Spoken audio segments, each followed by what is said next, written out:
को praise the Lord. आज हम बात करेंगे कि मसीह लोगों को सताया जा रहा है। चर्च तोड़कर, लोगों को मारकर, उन्हें डराकर सताया जाता है ताकि वे मसीह की जो धार्मिकता है उससे अलग हो जाए।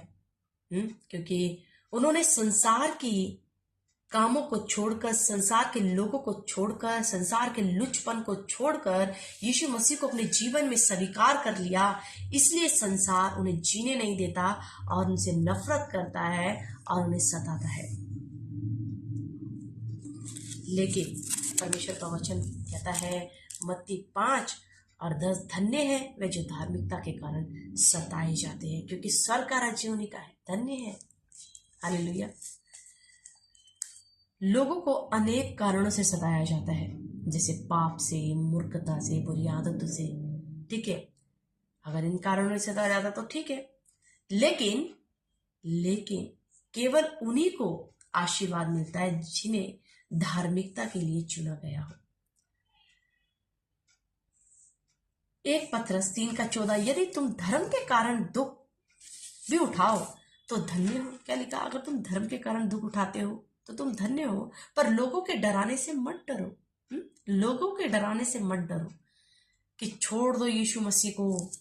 ठीक है, उसका सुसमाचार फैलाना छोड़ दो, वहां जाना, यीशु मसीह को छोड़ दो। उनसे मत डरो, ना घबराओ। मना किया डरने के लिए, परंतु हमें सिर्फ यीशु मसीह से डरना है जो न्याय करने वाला है। इंसान तुम्हारा न्याय नहीं, परंतु यीशु मसीह से डरो जो न्याय करेगा। 1 पतरस 4:14, फिर यदि मसीह के नाम के लिए तुम्हारी निंदा की जाती है तो तुम धन्य हो। लिखा है तुम धन्य हो जब सताए जाते हो, तुम धन्य हो जब तुम्हारे नाम से मेरी निंदा की जाती है। क्योंकि मसीह का आत्मा, जो परमेश्वर का आत्मा है, तुम पर छाया करता है। तो यानी हमको क्या ब्लेस्ड कहा गया है जब लोग हमें सताते हैं। इसलिए आपको दुखी होने की जरूरत नहीं, रोने की जरूरत नहीं, मेरे साथ ऐसा क्यों हो रहा है, ये चीज सुनने, मतलब इन चीजों की जरूरत नहीं, परंतु तुम्हें आनंदित होना है। और तुम्हें क्या कहा गया कि यू आर ब्लेस्ड। यदि हम परमेश्वर से प्रेम करते हैं तो इन संसार हमसे घृणा करेगा। ठीक है ना, 100% हमसे क्या करेगा? वो घृणा करेगा। यूहन्ना 15:18-19, यदि संसार तुमसे बैर रखता है तो तुम जानते हो कि उसने तुमसे पहले मुझसे बैर रखा। यदि तुम संसार के होते तो संसार अपनों से प्रेम रखता, परंतु इस कारण तुम संसार के नहीं, वरन मैंने तुम्हें संसार में से चुन लिया है, इसलिए संसार तुमसे बैर रखता है। इसलिए संसार, जब यीशु मसीह को बैर रखा तो हम क्या है? जब संसार ने उसको एक्सेप्ट नहीं किया, क्रूस पर लटका दिया, लेकिन उसका तो मरना था ही निश्चय, लेकिन संसार ने क्या एक्सेप्ट नहीं किया, तो हमको कैसे कर लेंगे? हमको क्यों नहीं सताएंगे? लेकिन क्या कहा कि तुम आशीर्वादित हो, तुम ब्लेस हो। देखिए, संसार में जो व्यक्ति चल रहा है ना, वो अंधा, एक जैसे एक अंधेरा है, या फिर अंधा मान लो। एक अंधा चलेगा गिरेगा, चलेगा गिरेगा, क्योंकि वह अंधा है, क्योंकि इसके आंखों में ज्योति नहीं है। ठीक है ना, ऐसे हम भी थे जो अंधकार में चल रहे थे ना संसार में, तो गिरते जा रहे थे, गिरते जा रहे थे, उठते थे, गिरते थे, उठते थे, गिरते थे। लेकिन जब यीशु मसीह की ज्योति हमारे अंदर आई तो हम गिरना बंद हो गए। और हमें रास्ते नजर आ गए कि हमें मंजिल कौन सी है, कहाँ जाना है, फिर हम गिर ना सके। इसी प्रकार से अंधकार में चलने वाला व्यक्ति गिरता है, पाप करता रहता है, करता रहता है, करता रहता है, लेकिन जब यीशु मसीह में आता है तो उसके पास क्या जाती है? ज्योति आ जाती है, जो उसे कभी गिरने नहीं देती। संसारी लोग हमेशा धार्मिक लोगों को विरोध करते हैं। धर्मी लोग कौन है? वह जिन्होंने मसीह यीशु की धार्मिकता को स्वीकार किया। जब हम यीशु मसीह की धार्मिकता को जीवन में स्वीकार करते हैं, प्रकाश के समान है। और उसकी धार्मिकता कैसी है? प्रकाश के समान। हालेलुया। क्योंकि लिखा है क्योंकि प्रकाश उसकी दुष्टता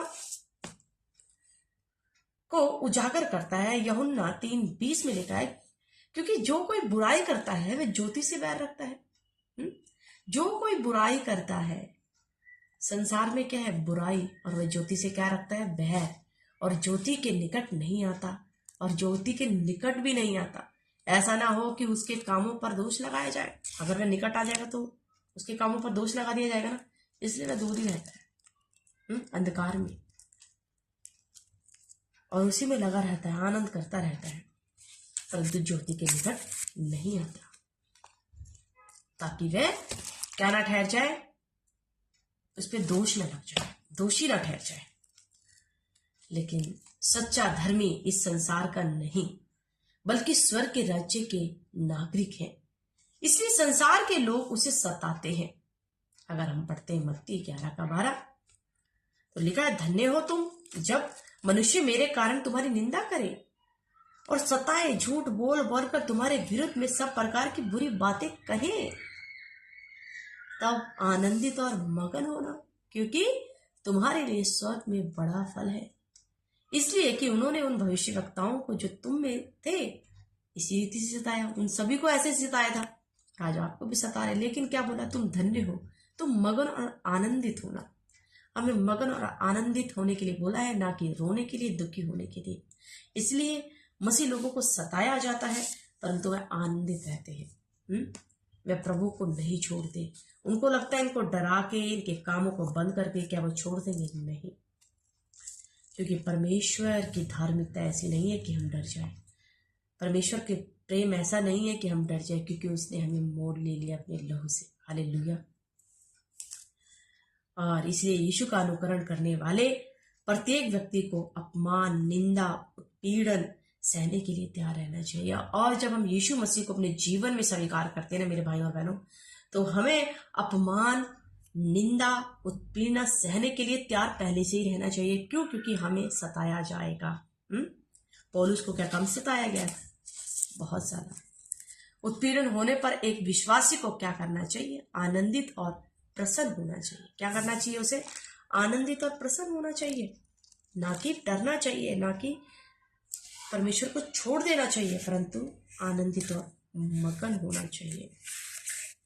अगर हम पढ़ते हैं प्रेरितों के काम 5 और उसका हम देखते हैं 40 और 41, तो वहां लिखा है, तब उन्होंने उसकी बात मान ली और प्रेरित को बुलाकर पिटवाया। क्या करवाया? प्रेरितों को बुलाकर पिटवाया और ये आदेश देकर छोड़ दिया कि यीशु के नाम से फिर कोई बात ना कहना, कि यीशु मसीह का प्रचार करना बंद कर दो।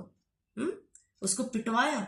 आज तुम्हें भी लोग मारेंगे कि यीशु मसीह का सुसमाचार करना बंद कर दो, लेकिन बात क्या कही प्रेरितों ने कि वे इस बात से आनंदित होकर महासभा के सामने से चले गए कि हम उसके नाम के लिए अपमानित होने के योग्य तो ठहरे। उसके नाम से अपमानित होने के योग्य तो ठहरे। कितनी प्यारी बात प्रेरितों ने कही। हम उसके नाम से दुख उठाने के योग्य तो ठहरे, कम से कम हम उस योग्य भी नहीं थे, लेकिन हम उस योग्य ठहरे हैं कि हम मसीह के लिए दुख उठाएं, और वह आनंदित हुए। मेरे भाइयों और बहनों, जब आज भी मसीह के लिए तुम्हें सताया जाता है, मारा जाता है, तो तुम मगन हो और यही अपने मन में रखो कि हम इस योग्य ठहरे कि हम यीशु मसीह के लिए पीटे गए।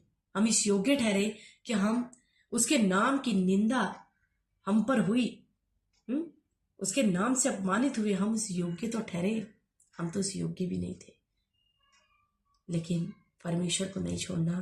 और परमेश्वर ने यही कहा है कि तुम धन्य हो, क्योंकि स्वर्ग में ऐसों का ही राज्य है। और हमें उसकी धार्मिकता के लिए सताया जाएगा, क्योंकि उसको भी इसी रीति से सताया गया और क्रूस पर मार दिया गया। लेकिन उसका मरना तो पहले से निश्चय था, लेकिन उसको सताया गया और ऐसे आज हमें भी सताया जा रहा है। लेकिन हमें आनंदित और मगन होना है, ना कि डरना है, रोना है, ना कि प्रभु को छोड़ना है, परंतु आनंदित रहना है, क्योंकि हमारा आनंद यीशु मसीह में है, जो जीवित परमेश्वर है। क्योंकि वह मर गया, फिर दोबारा नहीं मरा, परंतु जी उठा। एक वही है जो अनंत जीवन देता है, एक वही सच्चा परमेश्वर है। इस संसार के लोगों से, इस संसार से दूर रहो, क्योंकि यीशु मसीह ने तुम्हें संसार में से चुन लिया है और अपना बना लिया है। इसलिए तुम संसार के चलाए नहीं चलते, परंतु यीशु मसीह के चलाए चलते हैं। जैसे मैंने बताया एक दृष्टांत अंधे का, तो वैसे नहीं है हम पहले थे अंधे, लेकिन आज प्रभु ने हमें ज्योति दे दी है, और जब ज्योति दे दी है तो हम ज्योति के पीछे हो भी लिए हैं। इसलिए हम परमेश्वर को किसी भी हालत में, उत्पीड़न में, परमेश्वर बहुत सी दिक्कतों में, कलेशों में हम परमेश्वर को नहीं छोड़ेंगे, परंतु आनंदित और मगन होंगे उसके नाम से। सभी को जय मसीह।